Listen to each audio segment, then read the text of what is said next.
রসগোল্লার পায়েস বানাবার জন্য একটা কড়াইতে 1 লিটার দুধ দিয়ে হাই ফ্লেমে ভালো করে ফুটিয়ে নিয়েছি। এবার মিডিয়াম ফ্লেমে দুধটাকে কিছু সময় ফুটিয়ে ঘন করে নিয়েছি। এখন এর মধ্যে 1 পিঞ্চ পরিমাণে জাফরান দিয়ে খুব ভালো করে আরও কিছু সময় ফুটিয়ে নিলাম। এবারে এর মধ্যে 3 টেবিল চামচ পরিমাণে মিল্ক পাউডার দিয়ে মিল্ক পাউডারটা ভালো করে মিশিয়ে নিচ্ছি যাতে কোনো লাম্পস তৈরি না হয়।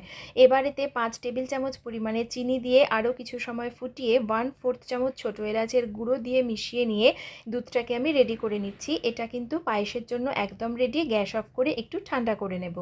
এদিকে আমি 2 লিটার দুধ থেকে স্পঞ্জ রসগোল্লা ঘরেই বানিয়ে নিয়েছি, আপনারা চাইলে দোকান থেকে কিনেও আনতে পারেন। এবার এখান থেকে আমি সাবধানে চেপে চেপে রসটা বার করব। খেয়াল রাখবেন রসটা বের করার সময় রসগোল্লাগুলো যেন ভেঙে না যায়।